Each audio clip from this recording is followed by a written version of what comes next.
Thank you so much. And I love that choice of that song because as we're talking about this discomfort, divine discomfort and trusting discomfort, I think we feel like the fool sometimes, right? But we're only fooling ourselves. So I am Reverend Linda Jackson. I use she, her pronouns. And we are in this June theme of divine discomfort, which is really about trusting that life's challenges and the things that we're moving through are essential for our spiritual growth. Maybe even the universe's way of like nudging us and moving us into greater self-awareness so that we can be our full potential. Because we get comfortable playing small, right? And our book this month is Iyanla Vanzant's book. I always find it tricky to say her name. See if I can say it as many times as I need to today and still get it right. Iyanla Vanzant's book, Trust, Mastering the Four Essential Trusts. And there is trust of self. Oops, I went too far. Trust of self, trust in God, trust in others, and trust in life. And Iyanla says, and many others have said this, I actually think it's even a Buddhist concept, that everything is happening for our awakening. Even heard it said that the soul chooses our experiences for our awakening. And many of you already know this. I am in the process of moving. I need a little bit less cord under my feet there. I'm in the process of moving, and we got a little renovation going. We had a couple of things that came up that we weren't expecting, which is typical, nothing unusual. But I'm not really sure of the timing of where I'll be living for the next couple of months. So I have options. I have a lot of options. But what I am doing right now is preparing to put the majority of my belongings in storage. So when you talk about discomfort, I really like my bed. So anyway, I'm in a huge letting go. And I'm sure many of you have your own version of moving through discomfort, right? This transformation. I know Tiffany is going through a big move and transformation. John's moving. I'm sure we have other ways of transforming besides moving going on. And, but Cityside is also moving, right? So let's jump in and see what's here for us. I have the the discomfort is the name of my talk. And no matter which of the essential trusts, trust in self, trust in God, trust in others, trust in life, trust in general requires leaning in to the discomfort. And that's where my talk title comes from. We have to not only trust ourselves and trust God and trust others and trust life, but we have to actually trust the discomfort. We have to trust that it's okay to feel uncomfortable. It moves us, it makes us more resilient. It moves us into deeper self-trust, which is my area of focus today. The discomfort has lessons within it, so you can open yourself to something greater, like our overused metaphor of the caterpillar becoming the butterfly, right? It's still a great metaphor. It comes with discomfort, but the transformation is worth it. And you could even go a step further, that we can take what's coming up and transform it until it feeds you, until it feeds us. So that's our work. And we have Ernest Holmes saying, trust in your own self above all else. I'm just having a flash of my mother would have really had an aversion to that because she came from an old school Christian background, and it would have been you trust in God above all else, right? And this idea of trusting in self, to me, it's not a separate idea because God expresses through us, right? But Ernest Holmes, for those who maybe knew, if someone online is not familiar, because I think most of you in the room have been around, Ernest Holmes is the author of the Science of Mind book, the founder of religious science, and that's the spiritual philosophy that is the foundational teaching of Centers for Spiritual Living, of which we are a part. And as quirky as the name religious science can sound to some people, I'm going to just expand a minute here on this teaching. I often say that Science of Mind and my dog at the time saved my life. And it sounds a little dramatic, maybe it was more like they renewed my life. They reminded me that I still had reasons to keep going, right? And I had just come to a point where my life wasn't working anymore. I was doing kind of the same stuff over and over, right? And I like to think that there's somebody here in the room who maybe can relate to that. It's not just me, right? But this teaching put into words and in a philosophy that I knew in my heart was true, right? It supported me to look at life differently. And one of the key ideas being that we create our experience, but this is not in a like, oh, you created that, it's your fault. Not at all, it's the exact opposite. It's that we can take wherever we are, whatever is going on, and move into the possibility of creating something new. So the 4 essential trusts that Iyanla lays out here, trust in self, trust in God, trust in others, trust in life. Amy opened up the conversation. Slide. Amy opened up the conversation last week with Divine Discomfort, and eventually I will get to trust in self. But I'm going to speak for a moment about each of the essential trusts. With trust in God, over the last couple of years, you've probably, if you've heard me speak before, you may recall me saying that I was focused on making God my primary relationship. And I always laugh when I say that because I think as a minister, you're probably all going, well, it's about time. But it's just what was up for me, right? And like all primary relationships, that requires trust, right? And another earnest quote, I believe it's Ernest, that says, God appears to us as we believe God to be. So, of course, I have to trust myself in order to trust God. If it's how I believe God to be, I have to figure out what's going on in me, what are my beliefs about what God even means in order to move into trust, right? And you've probably heard me share in the last few months about my son and I buying this building. I was just talking about it a minute ago. And I'm going through this experience with him of a new way of being in relationship. We're business partners. I don't think he's figured that out yet. We're business partners. And like all relationships, it's an ongoing practice, right? I have to keep coming back to me. Keep coming back to like what's going on over here that is bringing up this stuff between us, whatever it is. We're actually doing pretty well, but it isn't without discomfort. So this trusting others, even though it does require boundaries and other healthy habits, it starts with trusting myself as well. And then I've also shared that what happened right before we started looking to buy a place was that I had to look around at where I was living. This space that I'd been in for 5 years since I sold my home, and that was a big let go, selling my home and moving there. I thought it was temporary. It ended up being 5 years for various reasons, but it got very comfortable and it was beautiful. I say was because there are boxes everywhere right now, and it's not so beautiful. But I've loved this space. I felt very comfortable in this space. It became a sanctuary for me. And for various reasons, partly because of pandemic, I really came within myself a lot more, and I spent a lot more time alone, and I really have come to enjoy my quiet time and my routine. And as soon as I was willing to look around and say, yes, I'm willing to let go of this, whoosh, the universe just put me in fast gear, and man, within 3 weeks we had a contract, within 3 weeks we closed, and here I am.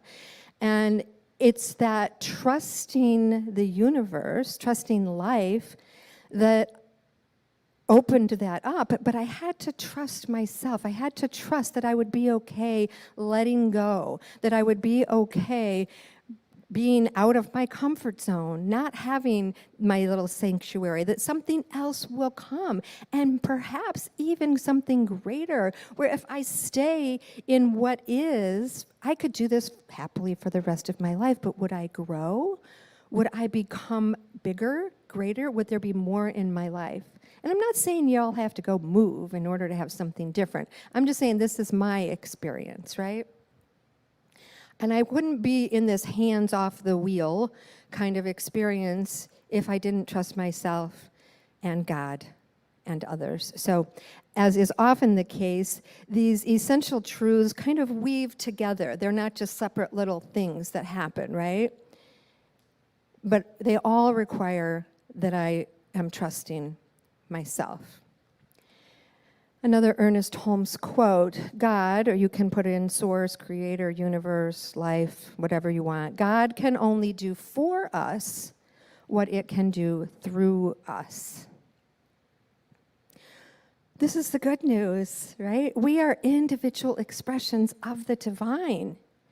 We are these expressions creating uniquely as us from infinite possibility. The science of mind creative process explains that universal law operates in the subjective or the subconscious realm. And if we have a bunch of gunk in there, if we haven't done our work to clear it out, to clear out the subconscious, the stories we make up, the small versions of who we are, if we haven't done that work, it's going to create through that, right? So if there's weeds in the soil, the healthy plants can't grow, right? We have to do our work to clear out the subconscious, and that work is how we learn to trust ourselves. And maybe it's more accurate to say we rebuild the trust in ourselves. As Iyanla calls it, the negative ego, we have to clear up some things with the way the negative ego parts have been coping. Like taking some dominion over the voice of fear that's always warning us or stopping us or keeping us in that comfort zone. Right? It's a lot easier to stay comfortable. But the rewards are great when we're willing to move through the discomfort. Now, I have another quote. I think I'm paraphrasing this. Ernest Holmes, again. There is a place within you that has never been hurt, harmed, or hindered. I believe that's an Ernest Holmes quote. I put that on there without checking, so I hope I didn't misquote. But it's our job to find that place within us, to find the place within us that has never been hurt, harmed, or hindered. That's our work. That's what clearing up that negative ego, that fear-based ego thinking really is remembering that place within us that is always okay. The part of us that knows our oneness with the divine, right?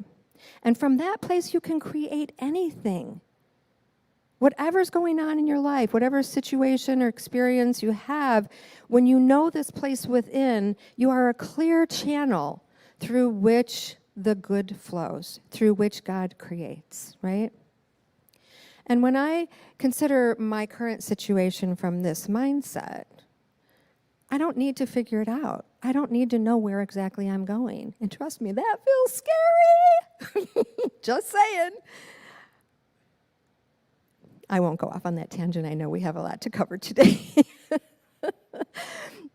I have to trust that there's something to learn, for me to learn from this feeling of being untethered. I have to trust that. I mean, honestly, my word that came up with my mentor in my sacred covenant for my ministry was freedom, so it shouldn't be any surprise for me that I have to feel untethered for a minute. I don't think it's permanent.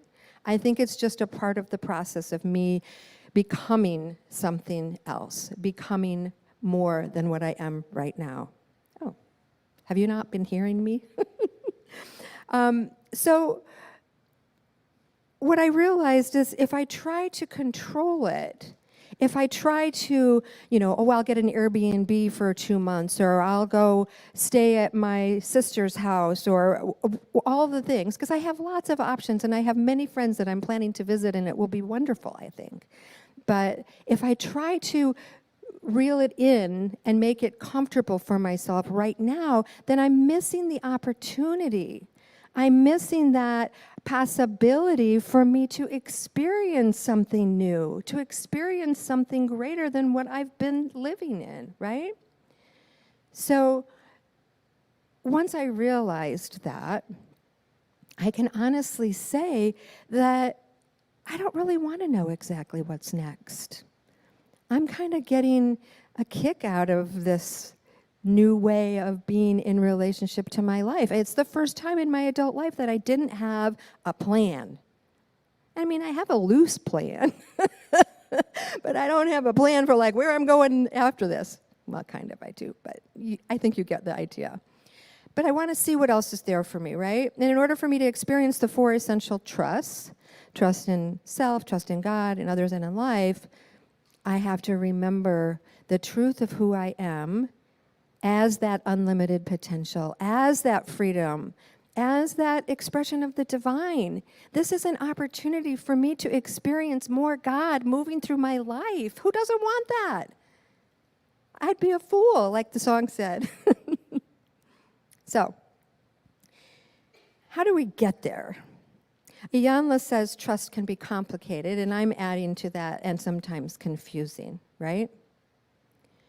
Iyanla shares a lot about her grandmother, growing up with her grandmother, raising her, the underlying message, her well-intended efforts. She was a religious woman, and she sort of ruled with an iron fist, and there was a lot of confusion for her in that, right?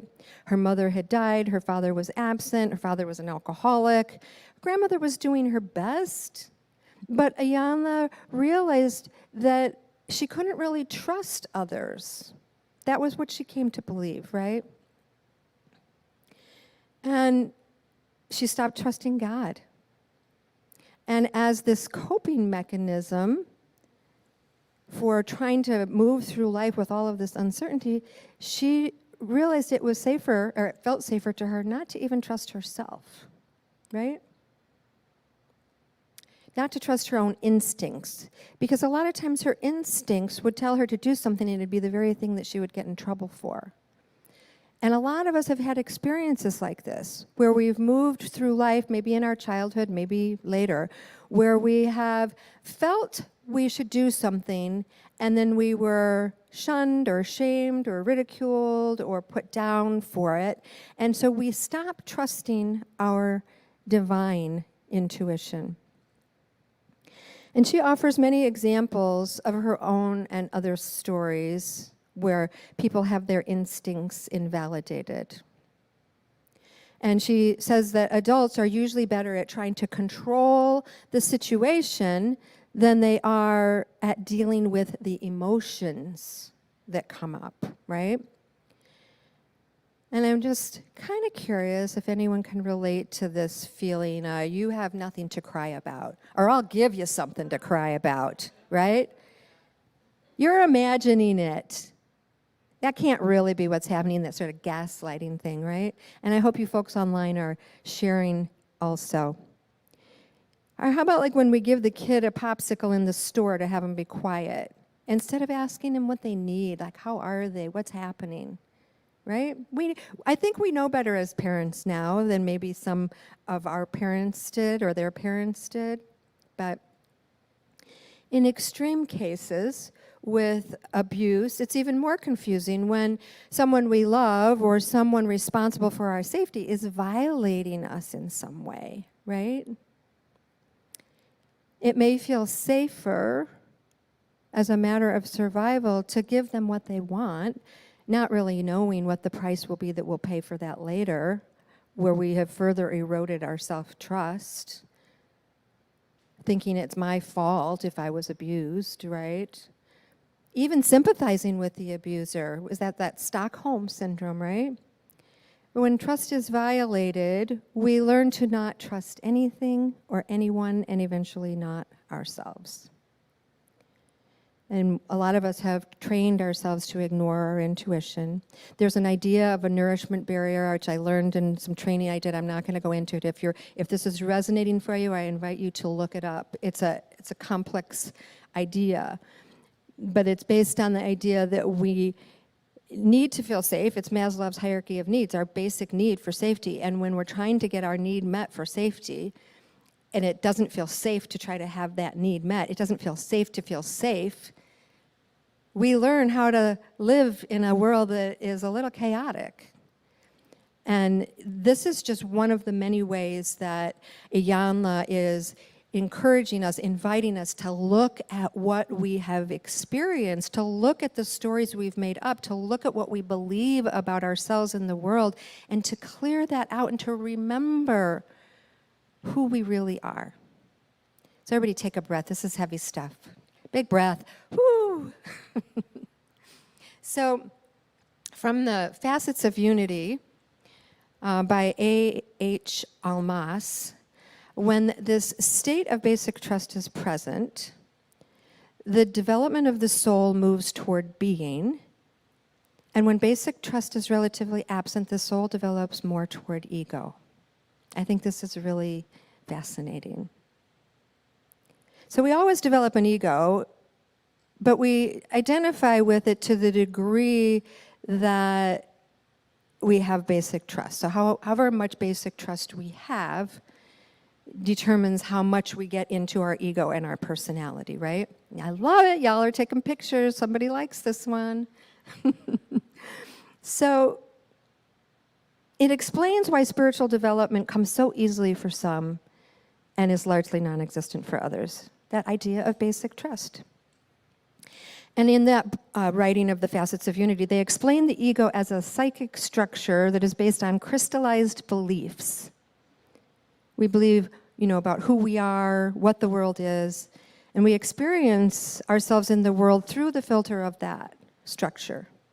And our spiritual awakening involves getting outside of that ego construct, reconnecting with those aspects of experience that have been sort of obstructed by that ego part. This is such cool stuff, folks.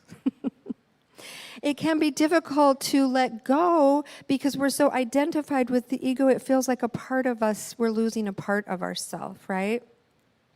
That's why many of us never fully let go.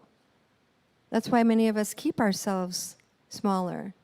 But when we're willing to move through the discomfort, it is freeing, it is expanding. Remembering ourselves as this pure potential, remembering ourselves as love, as light, as creativity, as freedom, all that God is. It's the infinite nature of who we really are that we get to lean into on the other side of the discomfort. So, when we are living primarily through the fear-based ego construct, we might cut ourselves off from caring what anyone else thinks. That's another way of not feeling our feelings. Or we may go through life managing how other people are feeling, taking more than 100% responsibility, which, by the way, that extra percent is enmeshment. And for some, it appears as people-pleasing, right?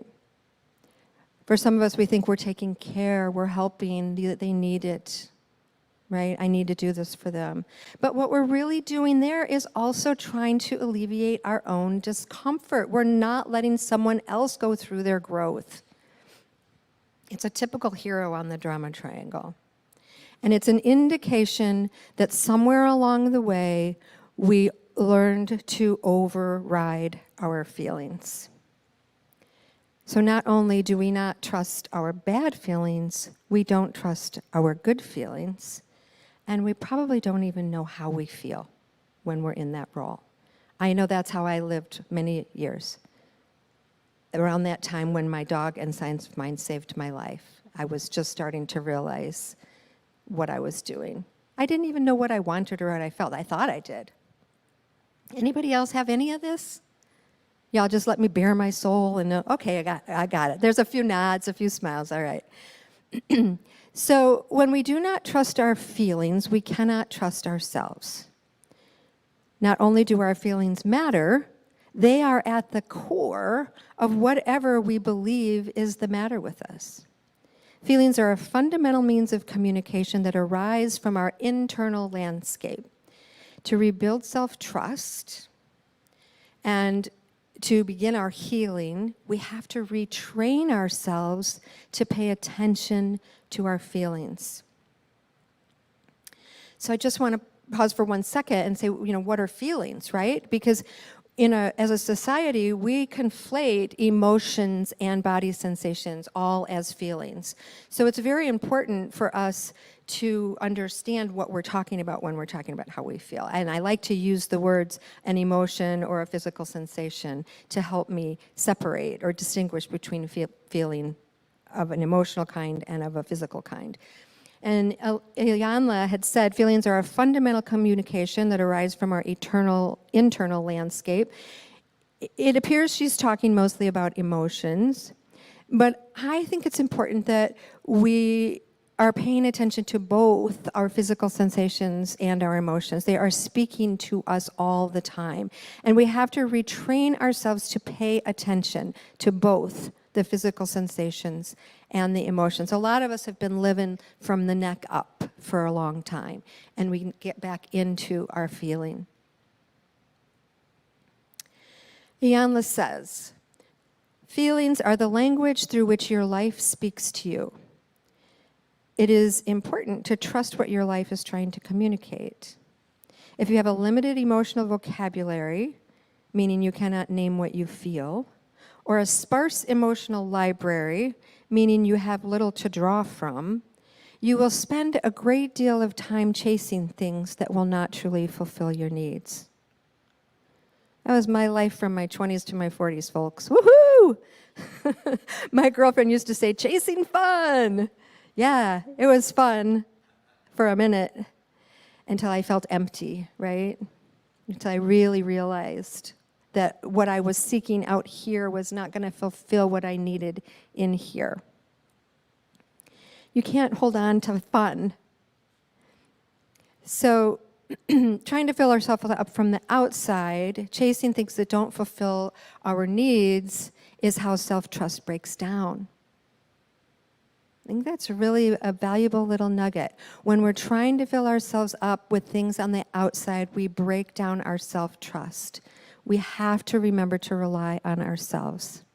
We have to retrain ourselves to pay attention to what your feelings are telling you, develop that emotional vocabulary, expand our emotional library, and fill ourselves from the inside. So I just have a couple more slides, and we're going to go into practice, but it's going to take a minute just to get through these slides. I'm warning my musicians here.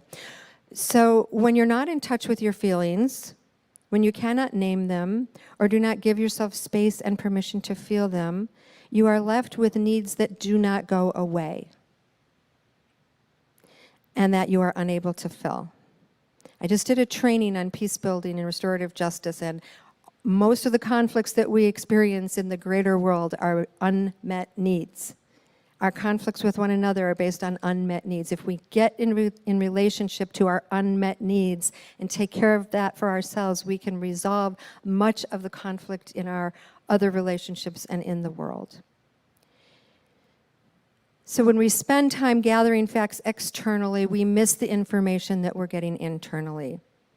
And when we don't feel our feelings, we get stuck thinking about what you should feel rather than acknowledging what you actually do feel. Anybody ever thinking what I should be feeling right now instead of how I actually feel? All right, hang in there. We are going to put this into some practice.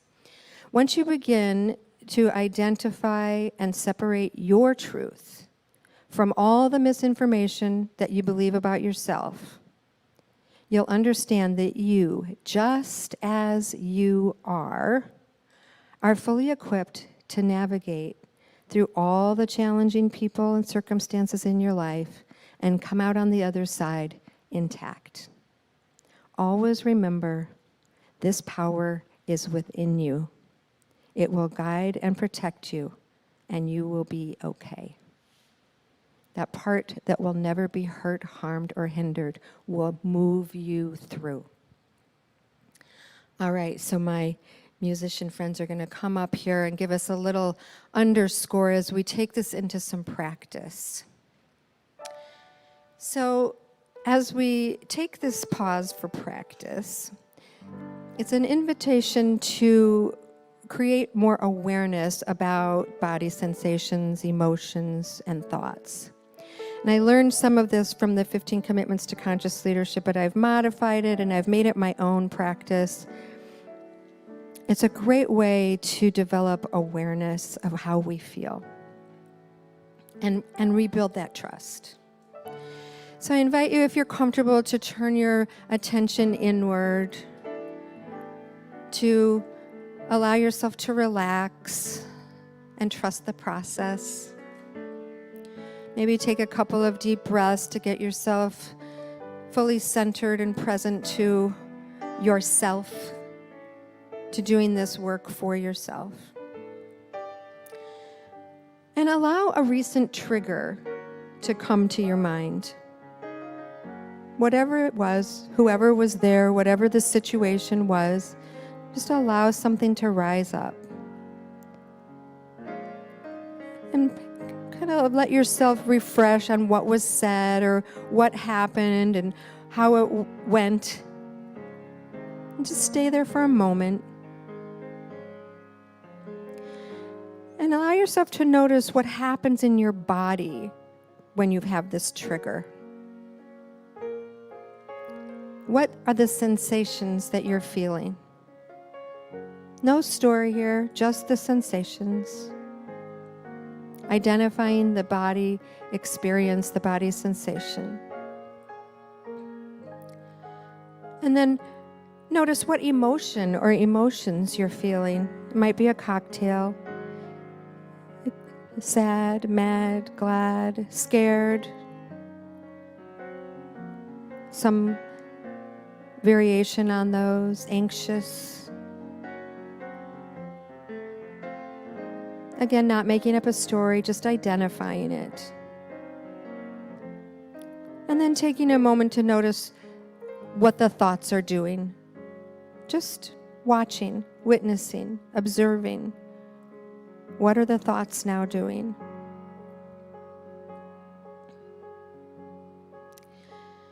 So staying in this, you can ask, does this physical sensation, this body sensation, have a message for me? Is it trying to tell me something? Now, this is not your fear telling a story. This is your body giving you insight, wisdom. Just identifying that body sensation and listening for information.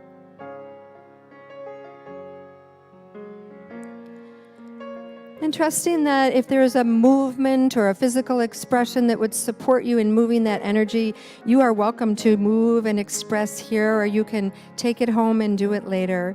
But noticing how moving the body can move that energy and help release those body sensations. And back to the emotion. If you have more than one, go with the one that feels the strongest.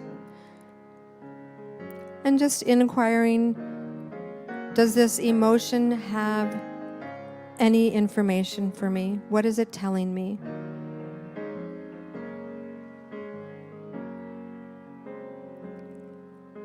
And again, knowing that emotional expression, making a sound, crying, yelling, that these are ways to move those emotions, and it is perfectly acceptable. So staying in this process, listening to the physical sensation, listening to the emotions. Simply ask, what were the unmet needs?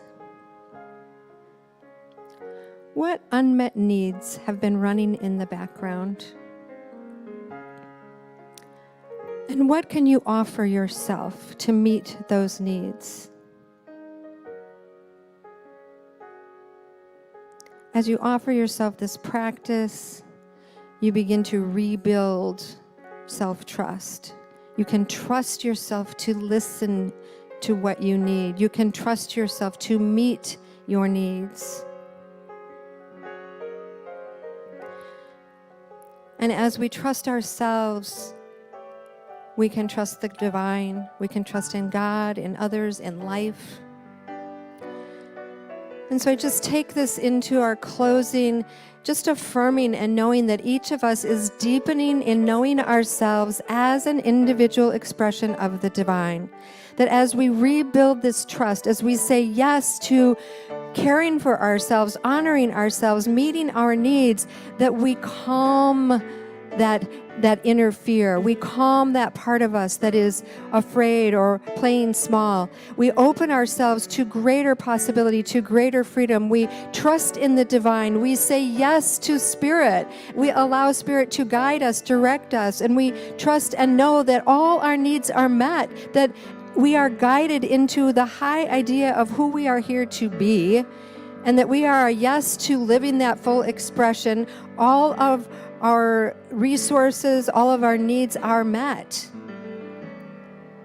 And I just speak a word of gratitude for the willingness to do this self-inquiry, to look at ourselves, to rebuild our trust in self, in God, in others, and know that we do this in service not only to ourselves, but in service to the collective, to the world. Peace within, peace without. And I'm so grateful for the fulfillment of this prayer. I release it into the law, knowing it is done. I let it be so. And together we say, and so it is. And so it is. Thank you. Thank you, Reverend Linda Jackson. My Cityside family, sing along with us.